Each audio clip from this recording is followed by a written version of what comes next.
धरती पर महाकारुणिक भगवान गौतम बुद्ध को श्रद्धा सुमन अर्पित करते हुए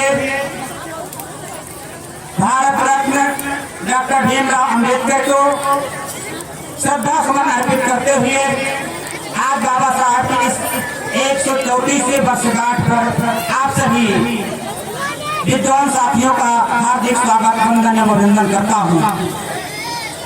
यहाँ पर मंचासीन घंटे जी कमेटी के समस्त पदाधिकारीगण, माताओं बहनों, सम्मानित बुजुर्गों,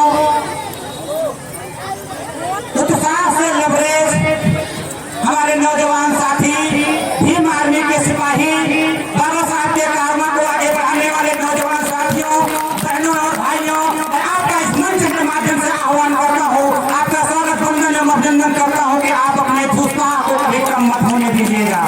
आपके उत्साह को देख करके आज भारत सरकार हमारी मजबूर हो चुकी है। भारत सरकार ने अनाउंस कर दिया कि सभी ऑफिसों में, सभी प्राइवेट ऑफिसों में, सभी संस्थाओं में, सभी जहाँ पर मूर्तियां लगी है बाबा साहब डॉक्टर भीमराव अम्बेडकर को, वहाँ पर साफ सफाई और अभियान चलाया जाएगा। बाबा साहब के दिए गए संदेश को बताया जाएगा। ये आपकी सताकत को दर्शाता है। क्या बात है। जय जय जय जय जय भीम, जय जय जय जय जय भीम, जय जय जय जय जय भीम।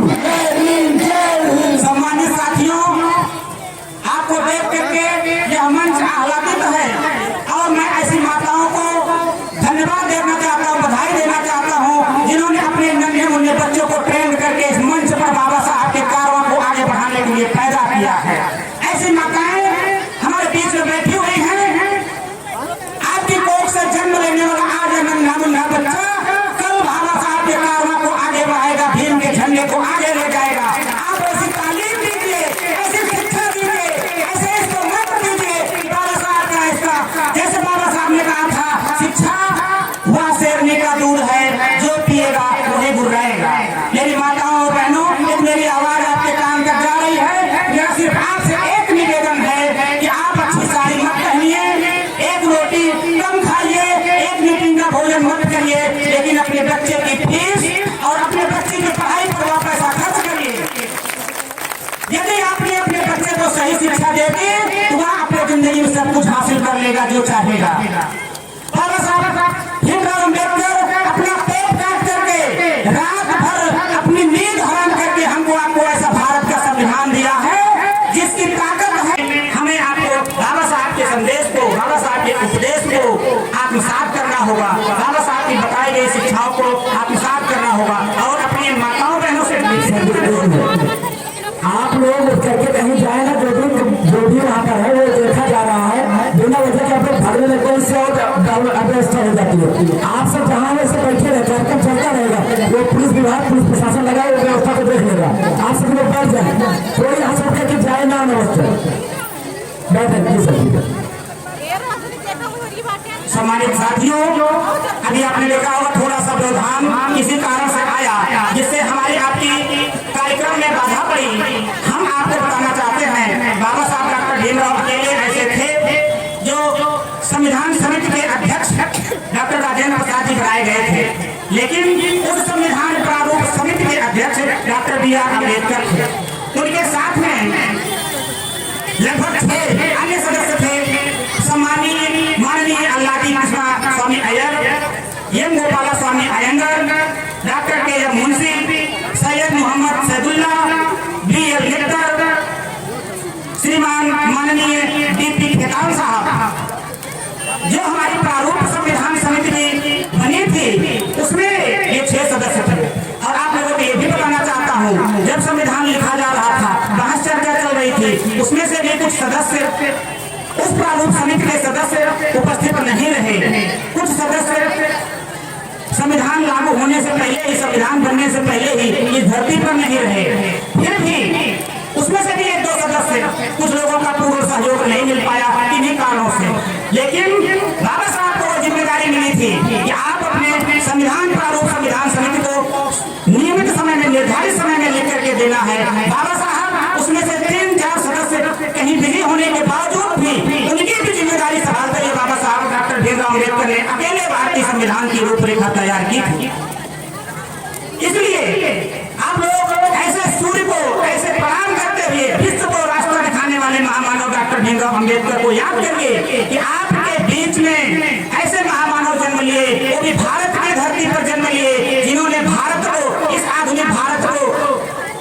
राह दिखाई है। आज हमारा भारत चंद्रमा पर पहुंच रहा है, चंद्रमा की ऊंचाइयों तक पहुंच गया है। ये भारतीय संविधान की देन है।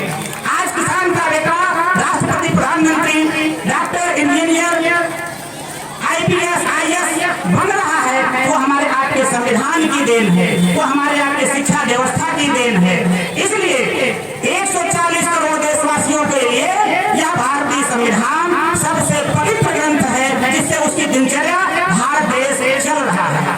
इसलिए हम सभी 140 करोड़ देशवासियों का की जिम्मेदारी बनती है, हम आप सबकी जिम्मेदारी बनती है, भारतीय संविधान को सुरक्षित रखें, भारतीय संविधान को लागू करवाएं, भारतीय संविधान के लिखे गए उद्देश्य, नियम, कानून का पालन करें और भारत देश तरक्की करेगा, उन्नति के रास्ते पर आगे बढ़ेगा। इसलिए नौजवान साथियों, नौजवानों में बड़ी ऊर्जा होती है, आप अपनी उस ऊर्जा को सकारात्मक कार्यों में लगाएं, जिससे यह भारत विश्व के उन देशों में गिना जाए जो आज हमसे आगे हैं, कभी वो हमसे पीछे हो सके। भारत को हमें अपनी ताकत का एहसास कराना है। भारत में हम यदि सक्षम होंगे, विश्व के अन्य देश हमसे सहयोग मांगने के लिए मजबूर होंगे। आज भारत की आर्मी विश्व की सबसे बड़ी आर्मी बनने जा रही है।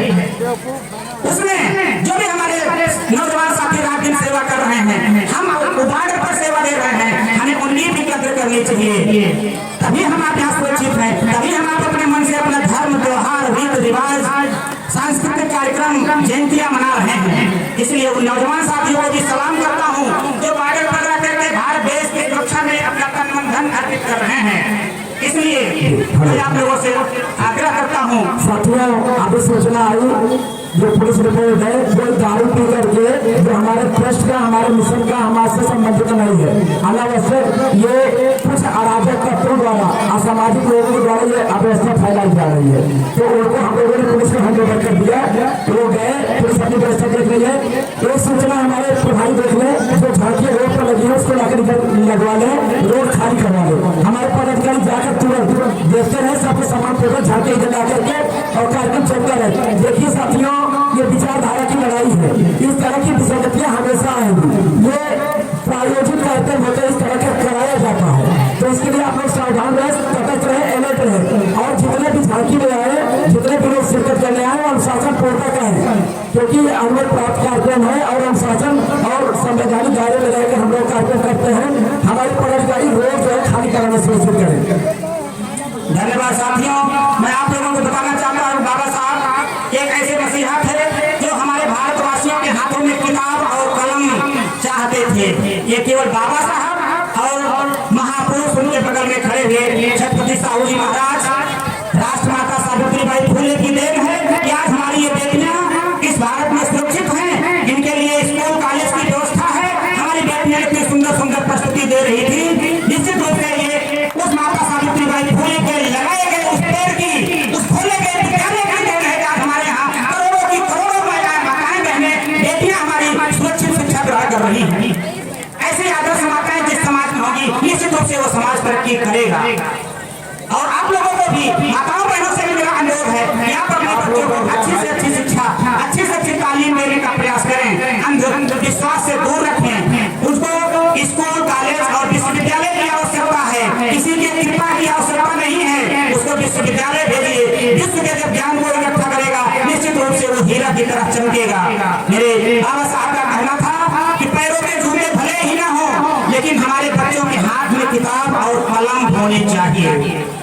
जो ताकत कलम में है वह किसी भी तोप और मिसाइल में नहीं है। मित्रों, मैं आप लोगों से आग्रह करता हूँ, बार बार आग्रह करता हूँ कि अपने 2 तल्ला मकान को रोक दीजिए, अपने स्टेटस को समाप्त कर दीजिए, लेकिन आप अपने बच्चे की शिक्षा पर जितना ज्यादा पैसा खर्च करेंगे, जितनी उत्तम शिक्षा देंगे, वह आपका परिवार, वह आपका बच्चा उतना ही आगे बढ़ेगा। इसलिए बाबा साहब के इस मिशन को आप मत भूलिए। मैं इन प्यारे यहाँ बैठे हुए सम्मानित बुजुर्गों, हमारे बगल में बैठे हुए लगभग 90 साल से अधिक उम्र के सम्मानित प्राध्यापक, प्राथमिक विद्यालय से रिटायर्ड ऐसे गुरु हमारे बगल में बैठे हैं, जिनके बल पर मैं यहाँ बोल रहा हूँ। ऐसे गुरु को खोजिए जो 80-90 साल तक समाज की सेवा किए हों, साइकिल से चल के घर घर में जाकर के बच्चों को पढ़ने के लिए प्रेरित किए हों। ऐसे माताओं को, ऐसे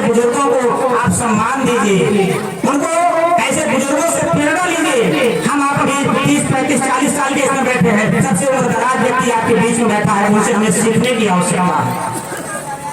जो माताएं बिल्कुल नहीं पढ़ी हैं वो भी आज अपने बच्चे को पढ़ाने के लिए तत्पर हैं, अपने बच्चे को स्कूल भेज रहे हैं, विश्वविद्यालय भेज रहे हैं। ये उनकी सोच का परिणाम है। सर जी देखिए एक सूचना है जो इस जयंती के कार्यक्रम में आए हैं, पुलिस वीडियो रिकॉर्डिंग हो रही है, तो जो इस जयंती में आए हुए जयंती कार्यक्रम स्थल में आ जाए, रोड पर कदाप किसी भी हालत में न रहे, नहीं तो किसी भी प्रशासनिक कार्यवाही के लिए ट्रस्ट जिम्मेदार नहीं होगा। जो भी कार्यक्रम में शिरकत कर रहे हो, कार्यक्रम चाहे झांकी के हो चाहे जो भी हो, कार्यक्रम स्थल पर तुरंत पहुंच जाए और रोड खाली कर दें। सभी लोग तुरंत अभिनंदन। और पुलिस हमारे सहयोग में है, पुलिस सुरक्षा हम उनका आभार व्यक्त करते हैं। आप पुलिस बल का सहयोग करें। धन्यवाद। बच्चों, प्यारे नौजवान साथियों, आपको बार बार सलाह दी जाती है कि आप अपनी हद में रहें। आपको एक आंकड़ा बताना चाहता हूँ, यहाँ बैठी हुई माताओं बहनों सम्मानित साथियों, भारत का जो आंकड़ा है एक्सीडेंट में मृत्यु का, हर चौथे मिनट एक एक्सीडेंटल मौत भारत में एक्सीडेंट से हो रही है। ये लिखित आंकड़ा आपको बता रहे हैं, यानी कितना स्पीड से, कितनी तीव्र गति से भारत में मौत एक्सीडेंट से हो रही है। आप अपने बच्चों को, नौजवान साथियों को, अपने पति को, अपने नन्हे मुन्ने बच्चों को, ऐसे तेज रफ्तार की गाड़ियां तो आ गई हैं, लेकिन हमारे आपके विचार अभी उतनी तेजी से नहीं बदले हैं। ये उनका परिणाम है। मैं आपको और आश्वासन देना चाहता हूँ कि जो बच्चे मेरी आवाज सुन रहे हों, यदि आप 18 साल से कम उम्र के हों तो आप कदापि गाड़ी ना चलाएं। और यदि आप कोई नशेड़ी हो तो आप नशे में गाड़ी ना चलाएं। ये आपकी जिम्मेदारी है। आपकी सुरक्षा के लिए पुलिस लगी हुई है, आपके लिए ये प्रयास किया जा रहा है, आपकी जिंदगी बचाने के लिए प्रयास किया जा रहा है। मेरी माताओं बहनों, किसी अंधविश्वास और पाखंडवाद से आप दूर रहें। जिन चीजों को आप जानिए उन्हें ही मानिए। अपने अंदर जरा सा चेतना लाइए। यदि आपसे कोई बात कही जाए तो आप उस पर जरूर ये सोचें कि क्यों हमसे कह रहे हैं, कब कह रहे हैं, क्यों कह रहे हैं, और इसके बारे में हम इनसे कैसे बात करें। तब आप उनके भ्रमजाल में, उनके माया जाल में नहीं फंस पाएंगे। इसलिए कहाँ, कब, क्यों, कैसे, ये आपको ज्ञान होना चाहिए। तभी आप उस पाखंडवाद से, अंधविश्वास से दूर होंगे। खुशी आप बताइए, आपको खुशी होती है किसी बच्चे के जन्म पर या किसी आदमी के मृत्यु पर? निश्चित रूप से कुछ बच्चों को, कुछ लोगों का जवाब आया कि जन्म पर। जब आप जन्म, किसी आपके घर में कोई बच्चा जन्म लेता है तो आप उसके लिए ताली और थाली बजाती हैं। मेरी माताओं और बहनों से आग्रह है कि ताली थाली ना बजाएं, उसके बगल में आप अपनी क्षमता के अनुसार कापी और किताब उपलब्ध कराएं। जिस घर में कलम की पूजा होने लगेगी वह परिवार ऑटोमेटिक तरक्की कर जाएगा। इसलिए आप उस कापी कलम की ताकत को समझिए। ऐसे कापी कलम जो कर सकती है वो आपका ताली और थाली नहीं कर सकती है। इसलिए इसमें सबसे बड़ी अहम जिम्मेदारी इन माताओं की, छात्र छात्राओं की और बुजुर्गों की, आप सबकी। इसलिए मैं आपसे आज यही आग्रह करके जाता हूँ, यदि आपकी जानकारी में किसी भी घर में यदि बच्चा जन्म लेता है तो आप उसको कपड़े खरीद करके मत दीजिए, आप उसको अच्छे जूते मत पहनाइए, लेकिन उसको अच्छे कॉलेज में दाखिला कराने के लिए उस माँ बहन बेटी को जरूर प्रेरित करिए कि इस बच्चे का एडमिशन उस कॉलेज में होना चाहिए जहाँ से अच्छे अच्छे विद्वान पैदा होगा। ये आपकी जिम्मेदारी है, कोई दूसरा आपको बताने नहीं आएगा। इसलिए मेरी माताओं बहनों से करबद्ध प्रार्थना है कि आज मैं यहाँ खड़ा हूँ तो ये हमारे माँ बाप की देन है। हमारे माँ बाप ने मेहनत मजदूरी करके हमको यहाँ पहुँचाया है। आपके माँ बाप ने यहाँ तक आपके मेहनत मजदूरी करके आपको पहुँचाया है। उनके माँ बाप धन्य हैं जिन्होंने भीम जैसे सिपाही को जन्म दिया। ऐसे माताओं बहनों को आप कभी भूल नहीं हो सकते। इस धरती पर यदि कोई देवी देवता है, असली देवी देवता है, तो वो आपकी माता और पिता। और जो अपने माँ बाप का सम्मान नहीं करता वो कभी आगे बढ़ नहीं सकता, वो कभी तरक्की नहीं कर सकता। इसलिए प्यारे नौजवान साथियों, आपको आगे बढ़ना है, लेकिन हमें अपने इतिहास को जान करके, अपने पूर्वजों के इतिहास को जान करके आगे बढ़ना है। तभी हम दीर्घकालिक विकास कर सकेंगे। हमें एक दिन आज का केवल विकास नहीं करना है, हमें अपने इन बच्चों के भविष्य को 60-70 साल, आजादी के 75 साल हो गए जब आप लोगों को, पीछे बहुत सारे बुजुर्ग बैठे हैं, जब भोजन नहीं मिलता था, आज हमारे प्यारे बच्चों को भरपेट भोजन मिलने लगा है, किताब कॉपी मिलने लगी है, स्कॉलरशिप मिलने लगी है, तो इनको आप पढ़ने से मन भी भटकने लगा है। इसलिए जाके पाउन फटे दवाई सो का जाने पीठ पर आई। प्यारे मित्रों, नौजवान साथियों, आपको आज पेट भर के भोजन मिल रहा है, ये आपके माँ बाप की देन है, ये आपके भारतवर्ष की तरक्की की परिणाम है। इसलिए आप उस तरक्की में शामिल होइए, अपने इस जवानी को अच्छे कार्यों में लगाइए, तब आपका परिवार, आपका देश, आपका राष्ट्र तरक्की करेगा। मैं इन्हीं शब्दों के साथ मैं आपसे बताना चाहता हूँ, संसार पूजता जिन्हें तिलक रोली फूलों के हारों से, मैं उन्हें पूजता आया हूँ बाबा अपने अंगारों से। सुनहार हार उनका जिनकी सुनहार समय रुक जाता था, उपदेश इधर को देते थे, इतिहास उधर जित जाता था। ऐसे महामानव बाबा साहब डॉक्टर भीमराव अम्बेडकर को मैं नमन करता हूँ, जिन्होंने अपनी पूरी जिंदगी मानवता की सेवा के लिए, भारत देश की सेवा के लिए लगा दिया। आज ऐसे महामानव की जयंती में हम आप सब लोग शामिल हुए हैं। निश्चित रूप से बाबा साहब की आत्मा को शांति मिलेगी। बाबा साहब की सोचे जो मेरे बताए रास्ते पर हमारा नौजवान साथी चल रहा है, निश्चित रूप से भारत देश तरक्की करेगा, आपका परिवार तरक्की करेगा।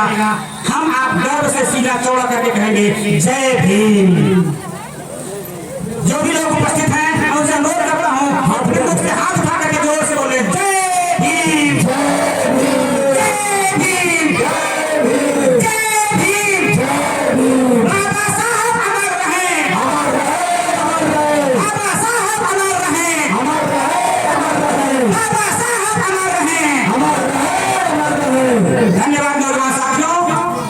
जय जवान, जय संविधान, जय विज्ञान। आप उस विज्ञान की पूजा करिए, कर्मकांड से दूर होइए, निश्चित रूप से आपका मार्ग अच्छा होगा, बाबा साहब आपके साथ होंगे। जय भीम, नमो बुद्धाय। बहुत बहुत आभार इस रामपुर कुर्मियान के डॉक्टर भीमराव अम्बेडकर बौद्धिक एवं सामाजिक ट्रस्ट के सम्मानित पदाधिकारियों को के प्रति मैं हृदय से आभार व्यक्त करता हूँ। और जिन लोगों ने मेरी बातों को ध्यानपूर्वक सुना, मैं उनका भी आभार व्यक्त करता हूँ कि आपने तत्परता से सुना। आपके उत्साह को देख करके लग रहा था कि आज रामपुर कुर्मियान की धरती पर कितना जन सैलाब उमड़ पड़ा है। थोड़ा बहुत व्यवधान आया, लेकिन इससे आप विचलित ना हो, अपने उत्साह को कम ना होने दें। पुनः एक बार सभी सम्मानित श्रोताओं का, सम्मानित पदाधिकारियों का, पुलिस के नौजवान साथियों का, मीडिया बंधुओं का, सबके प्रति जिनका भी नाम नहीं ले पा रहा हूँ, मेरी आवाज जहाँ तक जा रही है, मैं आप सबका हृदय से आभार व्यक्त करता हूँ। आपको बाबा साहब डॉक्टर भीमराव अम्बेडकर की जयंती पर शुभकामनाएं प्रेषित करता हूँ। जय भीम, नमो बुद्धाय। धन्यवाद। बार बार बारम्बार बहुत बहुत आभार सर जी, आपने जो दिशा निर्देश दिया। साथियों, एक चीज तो हमें घबराने में